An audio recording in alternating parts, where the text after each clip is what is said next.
Bismillah. Assalamualaikum warahmatullahi wabarakatuh. Innal hamdalillah nahmaduhu wa nasta'inuhu wa nastaghfiruh wa na'udzu billahi min shururi anfusina wa min sayyiati a'malina. May yahdihillahu fala mudilla lahu wa may yudlil fala hadiyalah. Asyhadu an la ilaha illallah wahdahu la syarika lah iqraran bihi wa tauhidan wa asyhadu anna Muhammadan abduhu wa rasuluhu sallallahu alaihi wasallam tasliman mazidan. Ya ayyuhalladzina amanu taqullaha haqqa tuqatih wa la tamutunna illa wa antum muslimun. Fa inna asdaqal hadits kitabullah wa khairal hadi hadi Muhammadin sallallahu alaihi wasallam wa syarrul umuri muhdatsatuha fa inna kulla muhdatsatin bid'ah wa kulla bid'atin dhalalah wa kulla dhalalatin finnar. Hadirin yang dimuliakan oleh Allah Subhanahu wa taala, alhamdulillah Allah Subhanahu wa taala pertemukan kita kembali dalam kajian rutin kita membahas hadis-hadis Rasulullah sallallahu alaihi wasallam yang dikumpulkan oleh Imam Abdul Ghani Al-Maqdisi dalam kitabnya Umdatul Ahkam. Dan alhamdulillah kita telah menyelesaikan Kitabut Thaharah, pembahasan mengenai Thaharah. Kita masuk kepada kitab baru, yaitu Kitabus Shalah, yang di bawahnya ada beberapa bab. Kitabus Shalah. As-salatu, salat itu lughatan secara bahasa ad-du'a. Doa. Salat itu secara bahasa adalah doa. Sebagaimana di dalam ayat dalam surat At-Taubah ayat 103 tentang mengambil zakat. Mengambil zakat dari kaum muslimin. Maka di dalam ayat tersebut ada kalimat wasalli alaihim inna salataka sakanul lahum. Wasalli alaihim, salatlah atas mereka. Maksudnya apa? Doakanlah mereka. Setelah diambil zakatnya, doakanlah mereka dengan doa ampunan atas dosa-dosa mereka dan minta ampun serta rahmat kepada Allah Subhanahu wa taala untuk mereka. Inna salataka, sesungguhnya salatmu, yakni apa? Sesungguhnya doamu, doa maghfirah, doa rahmat kepada yang diambil zakatnya, sakanul lahum, menentramkan, menyamankan kepada mereka, didoakan. Berarti salat adalah doa. Salli alaihim ud'u lahum, doakanlah mereka. Berkata Al-Qadi Iyad, huwa qawlu aktsari ahli al-arabiyyati wal fuqaha'i. Salat yang artinya doa itu adalah merupakan pendapat kebanyakan ahli bahasa Arab dan juga para fuqaha, para ahli fikih.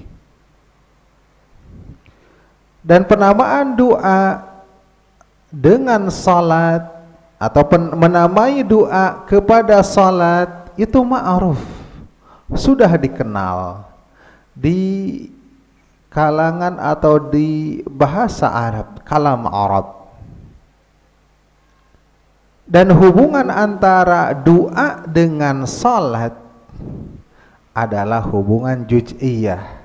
yakni apa? Sesungguhnya doa adalah juz'un minas salati, bagian dari salat. Karena sungguhnya salat sudah mencakup atas doa.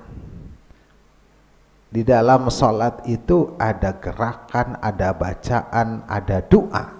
Jadi doa adalah masuk di dalam sholat. Itu secara bahasa. Jadi sholat secara bahasa adalah doa. Secara syariat istilah atau terminologi, salat adalah aqwalun wa af'alun muftatahatun bitakbiri wa muhtatamatun bitaslimi ma'an niyah.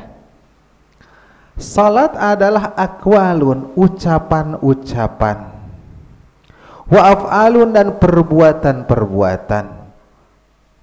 Aqwal ya banyak di sana, ucapan takbir, ya. Setiap gerakan ada takbirnya, ya.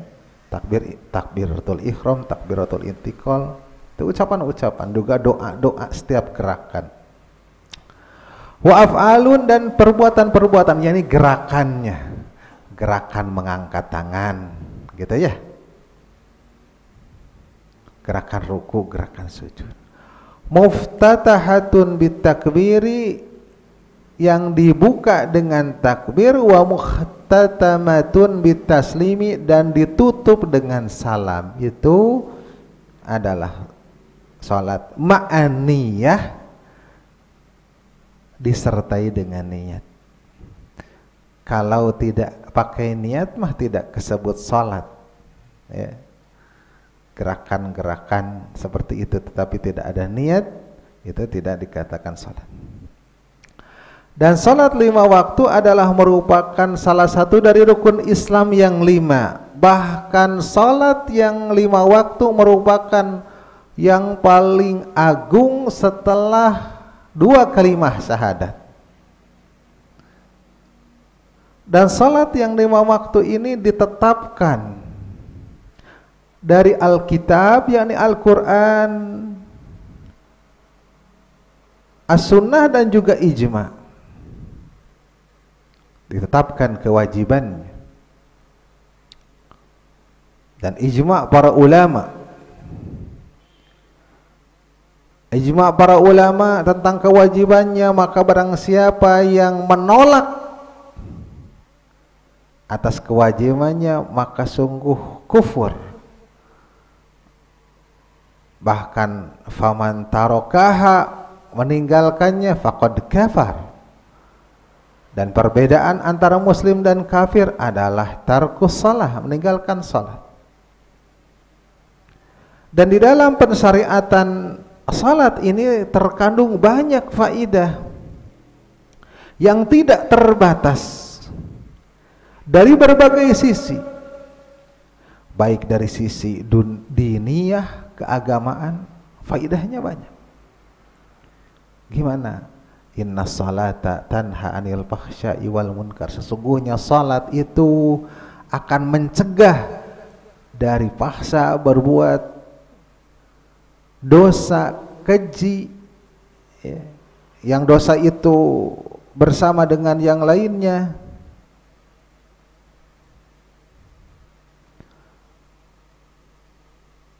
Atau kemunkaran.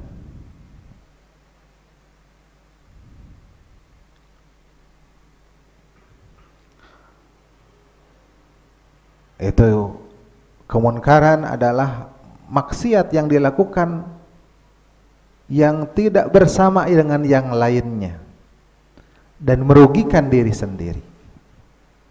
Mencegah. Kenapa? Karena menghayati apa-apa yang diucapkan di dalam salat tentang kebesaran Allah Subhanahu wa taala, sehingga takut untuk melakukan perbuatan keji dan munkar. Kemudian selang berapa waktu lagi diseru lagi untuk melaksanakan salat, teringatkan lagi, meninggalkan fahsya dan munkar.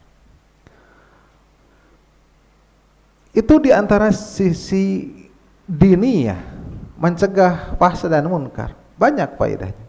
Kemudian dari sisi duniawiyah, ya, faedah duniawiyah, bermanfaat secara duniawi. Juga faedah sihiyah, yakni kesehatan. Ada buku yang meneliti dari mulai gerakan takbir, dari mulai ruku, dari mulai sujud, faidahnya luar biasa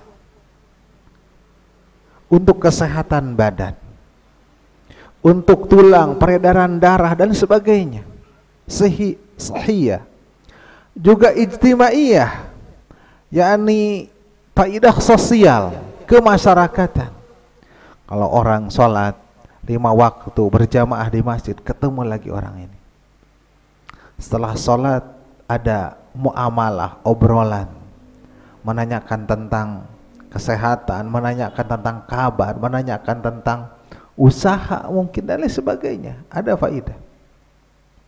Sehingga satu komplek itu saling mengenal. Mengenalnya di mana? Di masjid, di dalam berjamaah. Dan saling menganggap baik karena ketemunya di masjid, kan seperti itu. Wasiyasiyah, dan juga apa? Faidah politik, ya. Sehingga terukur kekuatan kaum muslimin itu ketika sholat berjamaah, ya. Kekuatan kaum muslimin, kekuatan suara, ya, kaum muslimin. Wan nizamiyah, dan juga aturan, undang-undang, aturan, nizam, teratur dengan salat itu. Saat berjamaah itu teratur. Dan kalaulah para penyusun, penulis, ya, mau menyusun tentang faidah-faidah salat ini, tentu karangan mereka akan panjang dan tebal. Buku-buku itu bakal banyak. Kalau meneliti tentang faidah-faidah apa? Faidah salat, tentang para penulis itu. Dan Allah Subhanahu wa ta'ala yang maha hakim, maha bijaksana, ketika memfardukan, mewajibkan salat, maka dengan mendirikan salat itu, maka tegaklah dunia dan akhirat. Di dalam salat terdapat al-furud, kewajiban-kewajiban yang mesti dilaksanakan, atau wajibat, perkara-perkara yang wajib yang dilakukan di dalam salat. Di dalamnya ada juga syarat, ya, syarat salat, artinya syarat sahnya salat. Juga ada mukammilat, perkara-perkara yang menyempurnakan, yaitu adalah sunnah-sunnah salat. Juga dalam salat juga ada perkara-perkara yang membatalkan, tidak sah salatnya, dan juga ada perkara-perkara yang mengurangi dari pahala salat. Telah berlalu salah satu dari syarat-syaratnya, yaitu adalah taharah. Ya, karena sebelum bab salat kita buat taharah. Nanti akan datang hukum-hukum yang lain yang berkaitan dengan salat ini, insyaallah. Masuk kepada bab yang pertama adalah babul mawaqit. Bab waktu-waktu. Al-mawaqit, mawaqit itu adalah jamak dari miqat. Bila mendengar miqat, mungkin antum akan terbersit dengan apa? Ibadah apa? Miqat. Haji atau umroh? Miqat. Miqat. Tapi yang dimaksud di sini bukan miqat makani, artinya batas dia melakukan ihram dari miqat ini, dari negeri ini di miqat ini, kan gitu ya. Tapi yang dimaksud adalah miqat mawaqit di sini adalah mawaqit az-zamaniyah, batas-batas waktu yang merupakan ukuran yang dibatasi, rentang waktu yang dibatasi untuk melakukan salat yang fardu. Nah, jadi miqat itu ada dua, ada miqat makani, miqat tempat, ada juga miqat zamani.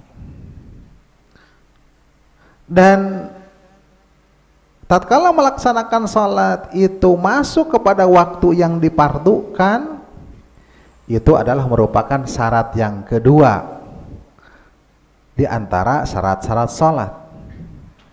Syaratnya adalah thaharah yang pertama, syarat yang keduanya adalah masuk waktu. Bila salat duhur misalkan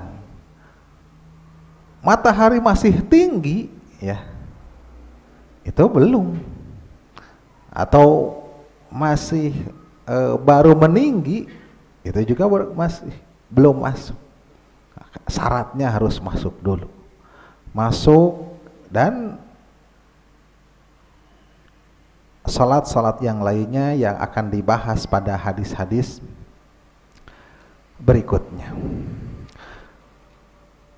Sebelum masuk pada bab tentang waktu-waktu salat subuh, zuhur, asar, maghrib, dan isya,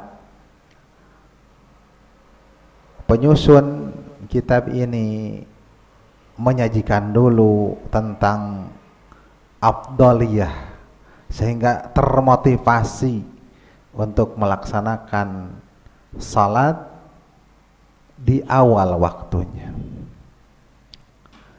Yaitu hadis yang kalau di saya 44, kalau di antum berapa? Ya, 50, karena biasanya kalau 44 satu makna hadis disatukan di nomor. Silakan, ada yang bisa baca, yang lancar bacanya.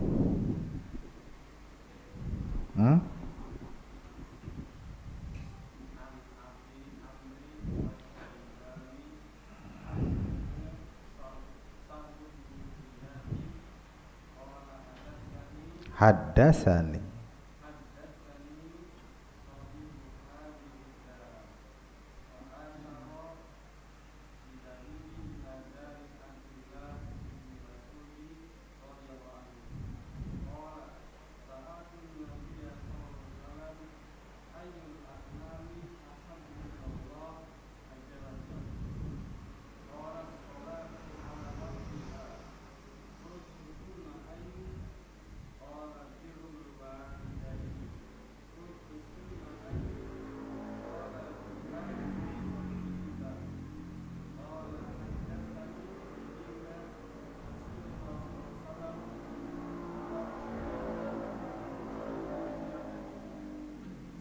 Nah, An Abi Amrin Asy-Syaibani, dari Abu Amr Asy-Syaibani, beliau seorang tabi'in. Wasmuhu, sedangkan namanya adalah Sa'ad bin Iyas, Sa'ad bin Iyas. Dia berkata, haddatsani sahibu hadhihi dari, telah menceritakan kepadaku pemilik rumah ini. Dan wa asyara biyadihi ila dari Abdullah bin Mas'ud radhiyallahu anhu, dan dia mengisyaratkan dengan tangannya ke rumah Abdullah bin Mas'ud, berarti dapat dari riwayat Abdullah bin Mas'ud. Qala, dia berkata, sa'altun nabiyya sallallahu alaihi wasallam. Ibnu Mas'ud bertanya kepada Nabi sallallahu alaihi wasallam, ayyul a'mali ahabbu ilallahi azza wa jalla, amalan apa yang paling dicintai oleh Allah azza wa jalla?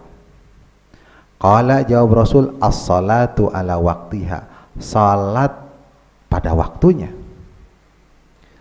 Qultu summa ayyun, aku katakan kemudian apa lagi? Qala, jawab Rasul, birrul walidaini, yaitu berbakti kepada kedua orang tua. Qultu, kemudian aku katakan lagi, kata Ibnu Mas'ud, summa ayyun, kemudian apa lagi? Qala, jawab Rasul, al-jihadu fi sabilillah, jihad di jalan Allah. Qala, Ibnu Mas'ud mengatakan haddatsani bihinna Rasulullah sallallahu alaihi wasallam, telah menceritakan kepadaku itu semua oleh Rasulullah sallallahu alaihi wasallam. Walau istazadtuhu lazadani, kalaulah aku minta tambahan, ya, apalagi gitu ya, lazadani, pasti beliau akan menambah kepadaku. Tadi dikatakan as-salatu ala waktiha, salat pada waktunya. Yang dimaksud adalah salat yang fardu. Karena ini adalah salat yang dimaksudkan secara mutlak. Ya. Kalau salat, ya salat fardu. Kalau tidak disandingkan dengan kata-kata yang lain. Kemudian di sana tadi dikatakan ayyul a'mali. Kemudian di belakang summa ayyun. Ayyun itu apa?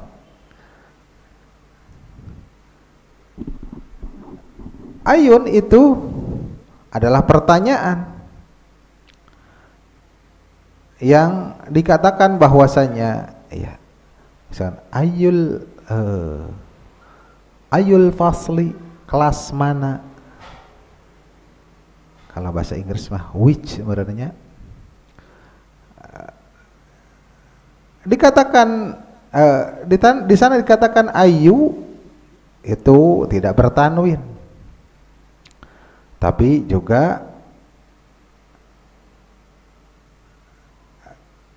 ayun, ya, ayun kadang juga di sana bertanwin atau tidak. Dikatakan bahwasanya itu tidak bertanwin, summa ayu, ya, ayu. Maksudnya kalau tidak bertanwin berarti dikira-kirakan ada mudhof ilaihnya, gitu ya. Kalau tidak berarti ayun, nah, gitu. Kalau ayul a'mali, ya karena tidak bertanwin itu karena ada mudhof ilaihnya. Kemudian kalau selanjutnya tidak disebut ayun tapi summa ayyu, berarti dikira-kirakan ada mudhof ilaih, gitulah. Bapak Ibu sekalian yang dimuliakan oleh Allah Subhanahu wa taala. Di sini Ibnu Mas'ud radhiyallahu anhu bertanya kepada Nabi sallallahu alaihi wasallam mengenai ketaatan kepada Allah Subhanahu wa taala. Ketaatan yang mana yang paling dicintai oleh Allah Subhanahu wa taala?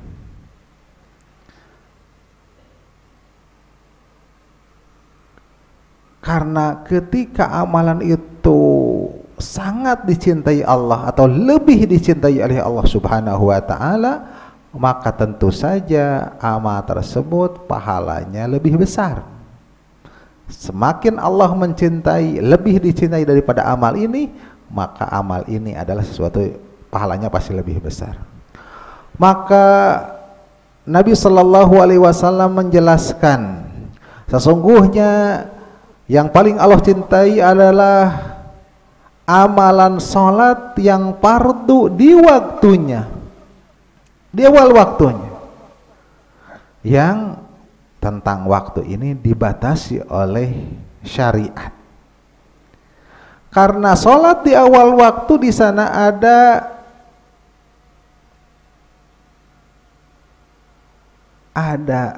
semangat, ada al-mubadaroh, ada sifat bersegera untuk memenuhi panggilan Allah Subhanahu wa taala, dan juga ada sifat imtithal, sifat melakukan ketaatan, menjalankan ketaatan terhadap perintahnya, perintah Allah Subhanahu wa taala. Beda dengan menunda-nunda. Kalau perintah sesama manusia juga, ya, kita menyuruh kepada anak, nak tolong bersihkan, ya, nanti tidak langsung dilakukan, ya, itu anak tersebut kurang taat. Kita menyuruh kepada istri, tolong bersihkan ini, atau tolong bikinkan kopi, atau tolong hadirkan makanan. Lila, talangke, istri apa yang seperti itu? Kategorinya tidak taat, tidak segera. Ya. Tetapi kalau langsung memerintah itu langsung ngambil, kemudian disajikan, maka itu adalah kategorinya yang taat. Yang menyuruhnya juga senang. Ini imtisal. Begitu lebih lagi, walillahil matsalul a'la, bagi Allah perumpamaan yang lebih tinggi lagi.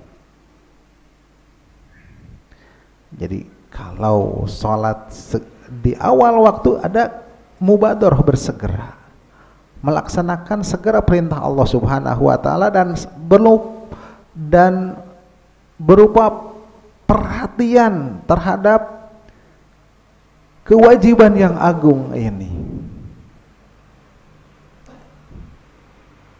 Itu yang paling dicintai.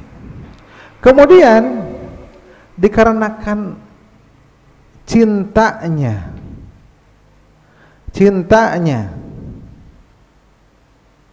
terhadap kebaikan Abdullah bin Mas'ud ini,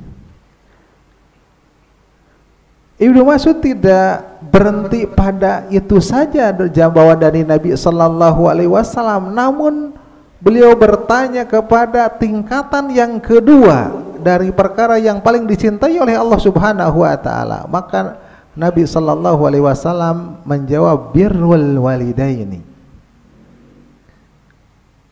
berbakti kepada orang tua. Salat di awal waktu. Yang kedua, birrul walidain. Yang pertama adalah merupakan murni adalah hak Allah Subhanahu wa taala, dan birrul walidain adalah murni hak orang tua. Dan hak kedua orang tua ini datang setelah hak Allah Subhanahu wa taala. Banyak ayat-ayat yang menunjukkan atas hal itu. U'budullaha wa la tusyriku bihi syai'a. Kemudian wabil walidaini ihsana. Hak Allah, hak orang tua. Berarti tatkala derajatnya seperti itu disebutkan setelah hak Allah, berarti ini adalah merupakan amalan yang mulia. Tatkala menyandingkan antara hak Allah dengan hak orang tua. Dan banyak di dalam Al-Quran yang menunjukkan hal itu. Yang menunjukkan apa? Hak mereka adalah yang wajib.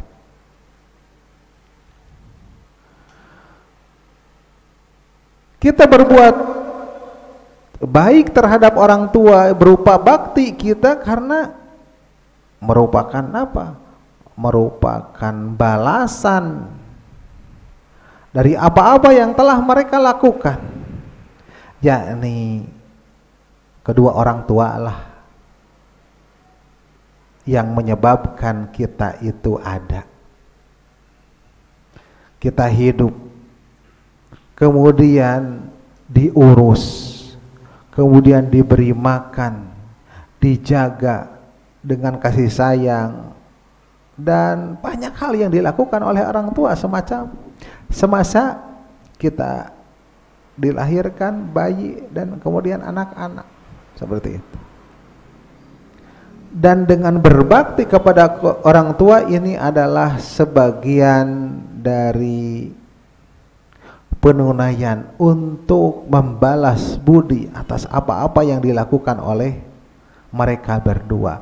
Yang apapun yang dilakukan oleh kita tidak akan sampai bisa untuk membalas dari kebaikan orang tua.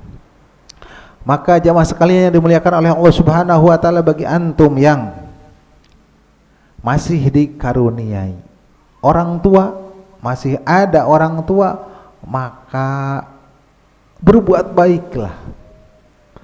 Karena banyak orang-orang di sana yang sudah tidak mempunyai orang tua menyesal. Menyesal apa? Menyesal tidak mempersembahkan baktinya yang maksimal. Sebelum antum menyesal, berbuat baik sama orang tua. Apa yang menyenangkan bagi orang tua, berikan, lakukan.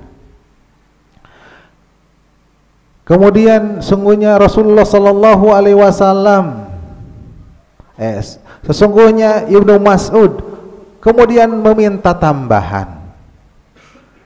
Meminta tambahan, amalan apa lagi? Minta tambahan. Meminta tambahan kepada orang yang tidak bakhil. Nabi Sallallahu Alaihi Wasallam tidak bakhil di dalam ilmu, di dalam hal yang lain. Maka bertanyalah tentang derajat yang ketiga dari amal yang paling afdal tersebut. Maka Rasulullah Sallallahu Alaihi Wasallam menjawab, al jihadu fi sabilillah. Jihad fi sabilillah yang merupakan dirwatu sanamil Islam, yang merupakan puncaknya Islam. Dirwatu sanam adalah puncak dari unta, ya, yang paling tinggi, pelana unta, yang dengan itu dirwatu sanami itu adalah selalu bergerak di mana pergerakan unta. Maka dengan jihad fisabilillah adalah merupakan amalan yang puncak, dan juga dengan itu tinggilah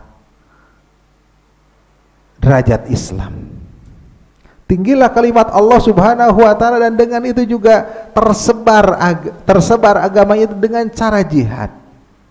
Jihad yang berupa ekspansi, menaklukkan, kemudian mereka masuk Islam, tersebar dengan jihad ini.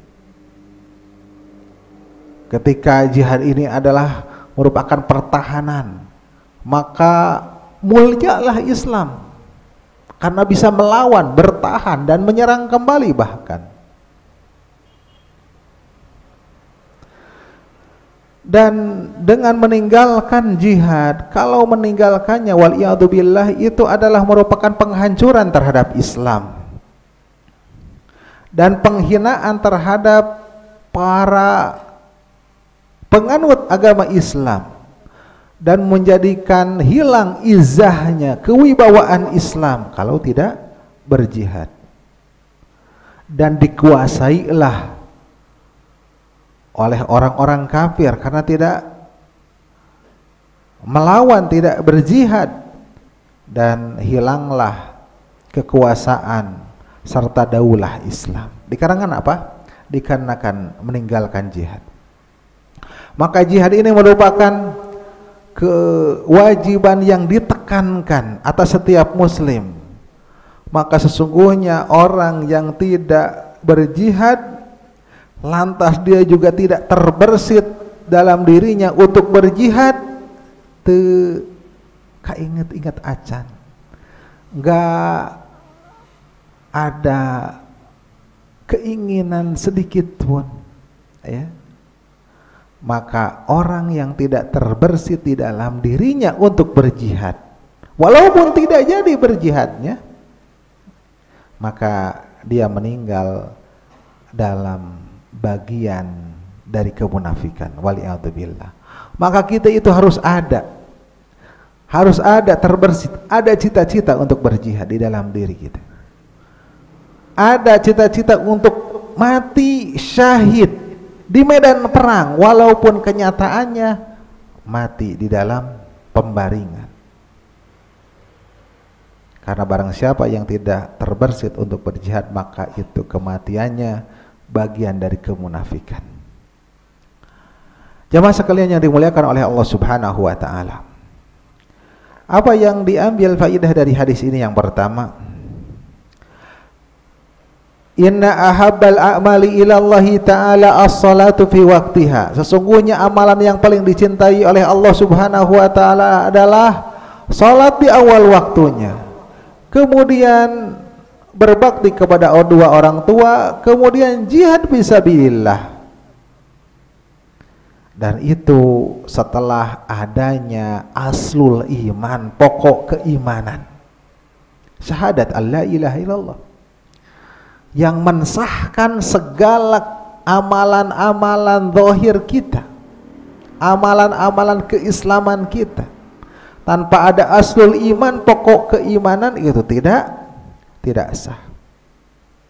Karena sesungguhnya ibadah itu adalah merupakan cabang-cabang, sedangkan aslul iman, pokok keimanan adalah merupakan asasnya. Cabang, dahan tidak akan terjadi kalau tidak ada pokoknya, pokok pohonnya, begitupun ranting dan sebagainya. Ini adalah asasnya, aslul iman. Yang kedua, yuqsadu bihadza su'ali al-almalu al-badaniyatu. Yang dimaksud dengan pertanyaan ini, Ibnu Mas'ud bertanya kepada Nabi sallallahu alaihi wasallam ini, amalan apa yang paling afdal? Adalah maksudnya amalan badaniyah. Ya. Dengan qarinah tadi, pengkhususan penjawabannya dari Rasul sallallahu alaihi wasallam adalah amalan-amalan badaniyah. Salat, apa tadi? Berbuat baik terhadap kedua orang tua, jihad. Tidak ada pertanyaan di dalam pertanyaan tersebut yang merupakan jawabannya dari Nabi Sallallahu Alaihi Wasallam adalah amalan-amalan hati. Ya. Yang amalan hati adalah yang paling tingginya itu adalah al-iman. Ya. Hati juga punya amalan. Tapi yang ditanyakan di sini, tentu saja kalau amalan badan dengan amalan hati adalah yang paling afdal adalah amalan hati. Tapi yang ditanya di sini adalah amalan anggota badan. Kemudian yang ketiga, annal a'mala laysat bi darajatin wahidatin minal afdaliyati. Bahwasanya amalan tidak satu derajat dari sisi keafdalannya itu, sama setingkat, tidak. Wa inna ma tatafawatu hasba taqribiha minallahi ta'ala, tetapi bertingkat-tingkat sesuai dengan pendekatan dia dengan Allah Subhanahu wa ta'ala. Semakin dekat, semakin dicintai, maka semakin afdal. Wa naf'iha, dan semakin bermanfaat amalan tersebut untuk yang lain, maka semakin afdal. Wa maslahatiha, dan semakin maslahat, membawa kebaikan untuk dirinya dan untuk orang lain, maka semakin afdal, membawa perbaikan. Maka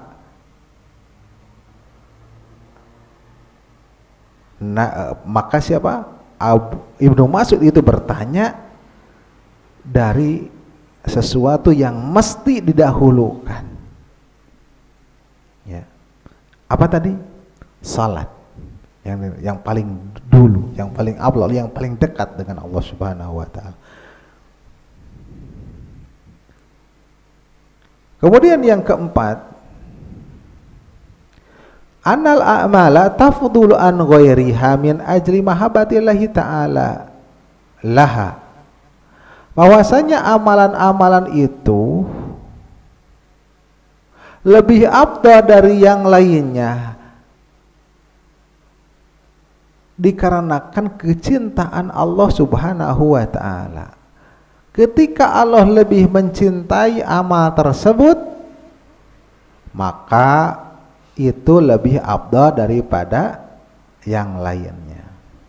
Semakin Allah mencintai kepada suatu amal, itu amal itu semakin afdal.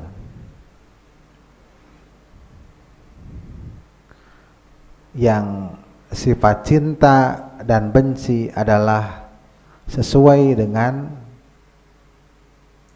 ketinggian Allah Subhanahu wa ta'ala. Yang kelima ya, ini faedahnya. Isbatu sifatil mahabbati ta'ala. Di sini ada faedah menetapkan sifat cinta al-mahabbah untuk Allah Subhanahu wa taala itsbatan yaliqu bijalalihi, dengan penetapan yang layak dengan kemuliaan dan ketinggian Allah Subhanahu wa taala. Allah cinta, makhluk manusia juga cinta, kita juga ada rasa cinta, tapi rasa sifat cinta Allah Subhanahu wa taala itu lebih tinggi dan lebih yang paling layak bagi Allah Subhanahu wa taala. Kemudian faedah yang keenam, di sini terkandung fadlu su'ali alal ilmi, anil ilmi, keutamaan bertanya tentang ilmu. Ada sesuatu yang tidak paham di dalam pelajaran, di dalam kajian, bertanya. Di sana ada kandungan keutamaan. Ada suatu permasalahan, bertanya. Ada sesuatu yang dipikirkan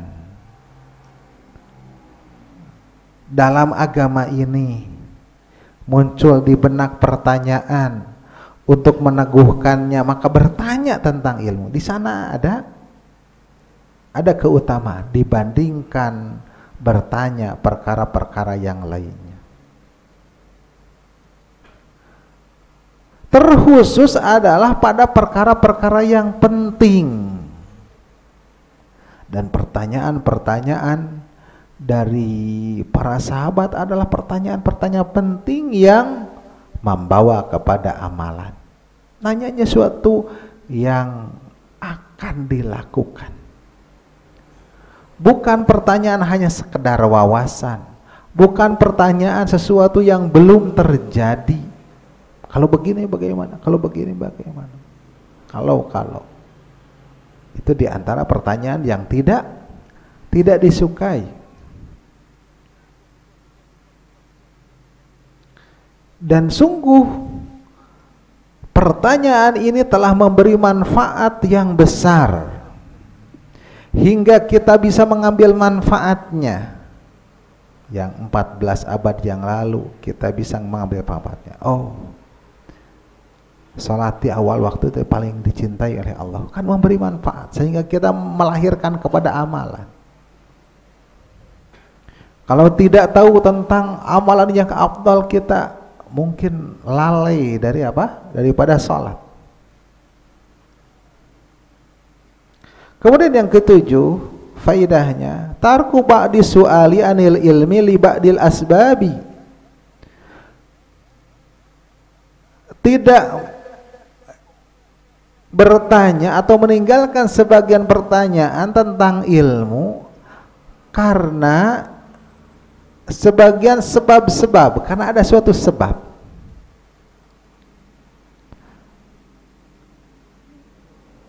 Seperti apa? Kama khofatil idjar, seperti khawatir mengganggu.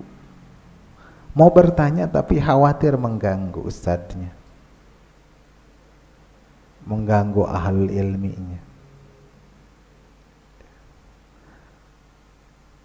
Tadi Ibnu Mas'ud, walau istazadani walau istazadtuhu lazadani, kalaulah aku minta tambah pasti Nabi Shallallahu Alaihi Wasallam akan menambah. Tapi mungkin ada khawatir kalau ditanya lagi, dicecar dengan pertanyaan seolah takut Nabi Shallallahu Alaihi Wasallam, khawatir Nabi Shallallahu Alaihi Wasallam bosan. Ya.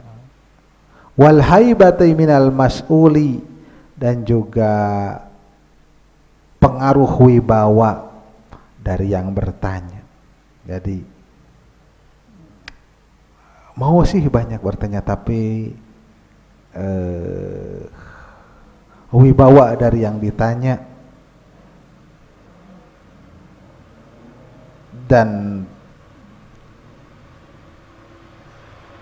kekhawatiran mengganggu sehingga ditinggalkan pertanyaan, nanti ditanyanya di tempat lain, di kesempatan yang lain.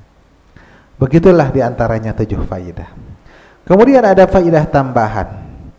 Bapak Ibu sekalian yang dimuliakan oleh Allah Subhanahu wa taala. Nabi itu ditanya dari perkara-perkara amalan-amalan yang paling afdal beberapa kali di berbagai tempat, di berbagai kesempatan. Dan Nabi Shallallahu Alaihi Wasallam menjawab tentang amalan yang afdal itu, menjawab sesuai dengan yang cocok dari makomnya. Bertanya di makom ini, jawabannya ini sesuai dengan mustami dan makomnya. Dan wayasluhu lihalil sa'il, dan cocok bagi keadaan yang bertanya, disesuaikan. Oleh karena itu maka kadang Nabi Shallallahu Alaihi Wasallam ditanya perkara yang afdal itu, jawabannya as-sholatu fi awali waktiha, duluan disebutkannya itu. Di tempat lain ditanya al-jihadu fisabilillah, ditanya yang didulukan, jawabannya itu. Kadang juga Nabi Shallallahu Alaihi Wasallam ditanya tentang amalan yang paling dicintai oleh Allah Subhanahu Wa Taala, itu adalah sedekah. Ya gimana? Gimana yang makom dan orang yang bertanyanya? Dan itu sesuai dengan keadaan dan orang yang bertanya dan apa yang layak untuk yang bertanya. Begitupun ketika Nabi Shallallahu Alaihi Wasallam diminta wasiat, nasihat, itu juga sesuai. Ada orang yang minta wasiat, minta nasihat kepada Nabi Shallallahu Alaihi Wasallam, yang dijawab oleh Nabi Shallallahu Alaihi Wasallam, la taghdab, jangan kau marah. Mungkin orang tersebut dari wajahnya pemarah, ya, atau ada berita bahwasanya dia tukang marah, kan seperti itu. Tapi di kali lain ketika ada yang minta wasiat kepada Nabi Shallallahu Alaihi Wasallam, jawabannya bukan itu, tetapi adalah tentang zikir kepada Allah. Hendaklah engkau bibirmu basah dengan zikir kepada Allah Subhanahu Wa Taala dan lain sebagainya. Dan tidak diragukan lagi bahwasanya jawaban-jawaban itu penuh dengan hikmah. Dan fatwa kepada orang yang menginginkan amal saleh secara umum. Karena agama Islam ini adalah agama yang sesuai dengan kenyataan, realitas dalam merealisasikan amalan-amalan langsung. Oleh karena itu maka mestilah di sana ada keutamaan satu amalan dibandingkan amalan-amalan yang lainnya yang dibangun atas asas itu. Yakni apa? Sesuai dengan apa? Sesuai dengan yang bertanya, sesuai dengan yang bermanfaat bagi ini, sesuai dengan makomnya. Dan bagi setiap orang ada amalan yang cocok baginya dan tidak sukses tanpanya, dan dia bisa bermaksimal dengan amalan tersebut. Maka mesti di sini ada tauji, ada arahan sesuai dengan orang tersebut, dan kadang waktu jawaban itu berbeda-beda sesuai dengan waktu yang tepat untuk melaksanakannya. Kadang sedekah itu lebih afdal dari yang lainnya ketika di sana harus bersedekah, ya. Amalan yang afdalnya ketika waktu itu adalah bersedekah. Misalkan kalau dekat dengan kurban, Maka yang paling afdal amalan itu waktu itu adalah berkurban, kan gitu, sesuai dengan waktunya. Sesuai dengan waktunya. Kalau di sana ada orang-orang yang musibah misalkan, tetangga dan sebagainya ada, maka amalan pada waktu itu adalah membantu orang-orang yang musibah. Ya. Dan kadang-kadang menuntut ilmu syar'i adalah lebih perlu kepadanya.